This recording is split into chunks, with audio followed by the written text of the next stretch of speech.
Hello everyone, RRB যেই 2024 exam তোমাদের complete হয়ে গেছে। এখন ডিভিও মেডিকেল চলছে এবং 2 থেকে 3 মাসের মধ্যে তোমাদের জয়েনিংও হয়ে যাবে যাদের প্রথম রাউন্ডে যাদের রেজাল্টটা বেরিয়েছিল। তো আরআরবি যেই 2025 এই এক্সামটা কবে হবে এই নিয়ে অনেকে কনফিউশন আছে এবং সেই জন্য অনেকে তো পড়াশোনা সিরিয়াসলি করছে, কিন্তু অনেকে এক্সামের নোটিফিকেশন আসার জন্য ওয়েট করছে এবং সিরিয়াসলি পড়াশোনা করছে না। তো আজকের এই ভিডিওটা আমি পার্টিকুলার তোমাদের সঙ্গে ডিসকাস করবো আরআরবি যেই 2025 প্রিপারেশন কেন এখন থেকেই শুরু করা উচিত আর ফার্দার ডিলে না করে, এবং যদি তুমি নোটিফিকেশন আসার পরে প্রিপারেশন শুরু করো তাহলে কেন তুমি অন্যদের থেকে পিছিয়ে পড়বে এবং সিলেকশন নিতে পারবে। তো তাহলে চলো ভিডিওটা শুরু করা যাক। এবার দেখো, আরআরবি যেই 2025 এক্সামের নোটিফিকেশান আসবে এটা আমরা সবাই জানি, কম বেশি জানি। হ্যাঁ, সেটা হতে পারে 2-1 মাস আগে বা পরে আসতে পারে, হতে পারে আগস্টেও চলে আসতে পারে, অথবা সেটা অক্টোবর বা নভেম্বরেও আসতে পারে, কিন্তু আসবে এটুকু জেনে রাখো।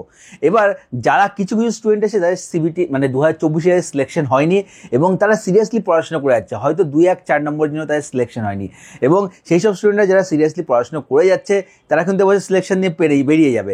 এবং যাদের ধরো সিবিটিও না আগের বছর ক্লিয়ার হয়নি কিন্তু সিরিয়াসলি পড়াশোনা করে যাচ্ছে তাদেরও ক্লিয়ার হয়ে যাবে। এবার অনেকে আছে যাদের হয়তো আগের বছর ক্লিয়ার হয়েছিল প্রথম রাউন্ড বা সেকেন্ড রাউন্ড, তারপরে সিলেকশন হয় বলে মন মারা হয়ে পড়ে আছে, পড়াশোনা করছে না। তোমাদের উদ্দেশ্যে এই কথাটাই বলবো, পড়াশোনা ছেড়ে দিয়ে সবথেকে বড় ভুল করছো। পড়াশোনা ছেড়ো না, এক্সাম বেরোবে, তোমরা এই যে মাঝখানটা পিছিয়ে পড়ছো, এই পিছিয়ে পড়ার ফলে কিন্তু 2025 তোমাদের সিলেকশন হবে না। এবং যারা ফ্রেশ ক্যান্ডিডেট তাদেরকে বলবো, তারা যখন ভাবছে যে নোটিফিকেশন বেরোলে পড়বো, নোটিফিকেশন পড়বে কি পড়বে না, না বেরিয়ে পড়ে কী লাভ।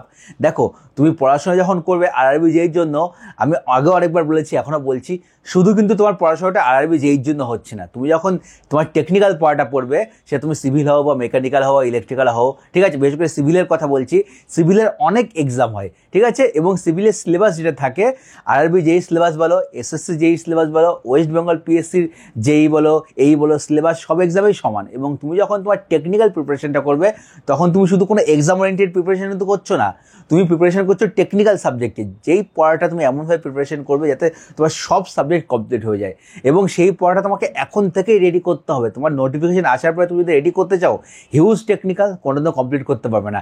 ইভেন নন টেকনিক্যাল পোর্শনটা তোমার ওই যখন 4 মাসে কমপ্লিট করা কিন্তু অনেকের পক্ষে খুবই হেক্টিক হয়ে যায়, কারণ অনেকে টাচে থাকে না। তো প্রিপারেশনটা তোমাদের অ্যাকচুয়ালি আরও আগে শুরু করে দেওয়া উচিত ছিল, এবং যারা এখনও শুরু করেনি তাদেরকে উচিত তো এখনই শুরু করে দেওয়া। তো যারা যারা প্রিপারেশন করতে চাও আমার সাথে, তারা আমাকে টেলিগ্রামে কন্ট্যাক্ট করো। আমার টেলিগ্রাম আইডি ERRBSSC, ওখানে আমাকে কন্ট্যাক্ট করো। আমি এখানে লিখেও দিচ্ছি সাইডে ERRBSSC, এবং আমি তোমাদের গাইড করবো। সিভিল ইঞ্জিনিয়ারিং টেকনিক যাদের সাবজেক্ট স্টুডেন্ট আছে সিভিল ইঞ্জিনিয়ারিং, তাদেরকে আমি পুরো টেকনিক্যাল প্লাস নন টেকনিক্যাল ফুল সাপোর্টই দিই, পুরোটাই গাইড করি। এবং যারা অন্যান্য স্ট্রিম থেকে বিলং করো তাদেরকে আমি টেকনিক্যাল সাপোর্ট কিছু দিতে পারবো, আর নন টেকনিক্যালের গাইডেন্স একটা প্রোভাইড করে দেবে, তারা কী করে পড়বে কি না পড়বে, কোথা থেকে কী পড়বে সেই গাইডেন্স একটা প্রোভাইড করে দিতে পারি। তো কেউ যদি ইন্টারেস্টেড থাকো আমাকে মেসেজ করো, এখন থেকে প্রিপারেশন শুরু করো।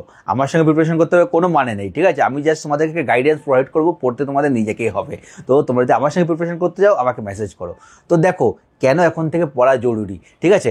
এক তো বললাম টাইমের একটি ব্যাপার আছে, তারপরে তোমাদের পড়ার সাথে সাথে প্রপার প্র্যাকটিসও দরকার, এবং প্র্যাকটিসের ক্ষেত্রে টেস্ট সিরিজ একটা খুব ইম্পর্ট্যান্ট রোল প্লে করে, তোমরা জানো।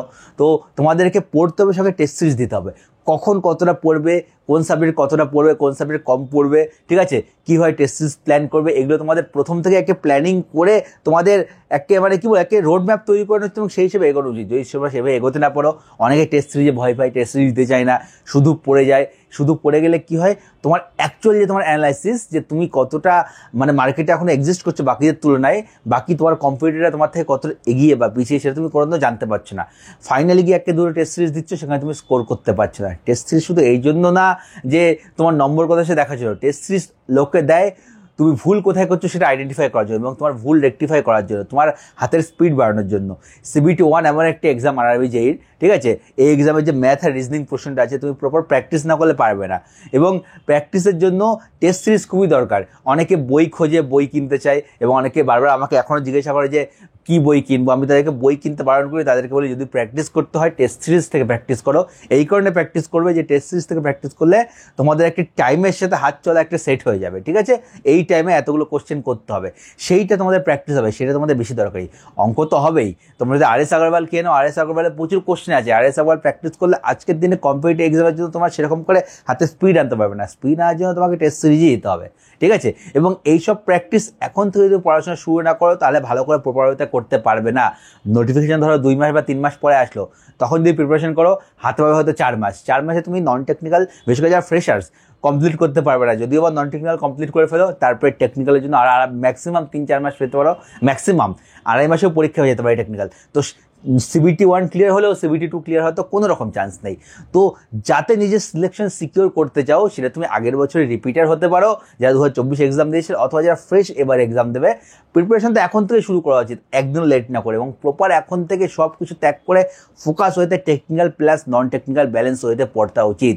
ঠিক আছে, কীভাবে টেকনিক্যাল নন টেকনিক্যাল ব্যালেন্স হইতে পড়বে আমি আগে একটা ভিডিও বানিয়েছিলাম, সেটা দেখে নিতে পারো। তাছাড়া যদি আমার গাইডেন্স চাও তাহলে আমাকে মেসেজ করো, আমি তোমাদের প্রপার গাইডেন্স এখন থেকে A to Z করে দেবো, যাতে তোমাদের CBT 1 থেকে CBT 2 পুরো একদম ক্লিয়ার করতে কোনো অসুবিধা না হয়। পড়তে নিজেকে হবে, পড়ে আমি দিতে পারবো না, টেকনিক্যাল আমি সাপোর্ট সিভিলের করে দেবো, বাকি আমি কাউকে ওরকম করে সবার গাইড করবো, ঠিক আছে। কিন্তু পড়তে আলটিমেটলি তোমাকে হবে, তুমি না পড়লে কি, আমি তোমাকে যতই মোটিভেট করি, যতই তোমাকে গাইড করি, তোমার সিলেকশন তোমার হবে না, করে দাও।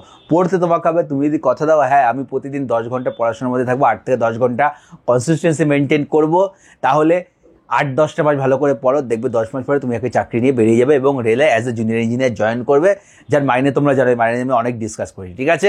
বা আমি পরে আরও একটা মাইনে নিয়ে তোমার সঙ্গে ভালো করে ডিসকাশন করবো, মাইনে দিয়ে বলতে পারো, বা তোমাদের বাকি যত প্রসিডিউর আরবি যে আছে সব নিয়ে আলাদা টপিক আমি করে ভিডিও এক এক করে বানানো শুরু করবো, ঠিক আছে।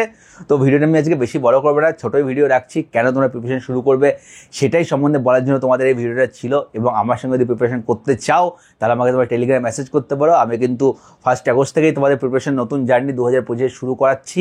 তো যারা যারা ইন্টারেস্টেড আছো আমাকে টেলিগ্রামে মেসেজ করো। ভিডিওটা এখানেই শেষ করছি। কিছু জানার হলে কমেন্ট করে জানাও, অথবা আমাকে টেলিগ্রাম মেসেজ করো, আমি যতদূর পারবো তোমাদেরকে রিপ্লাই দেওয়ার চেষ্টা করবো। তো ভিডিওটা আমি এখানে শেষ করছি। খুব শিগগিরই নতুন একটা ভিডিওতে তোমাদের সঙ্গে দেখা হবে। টাটা।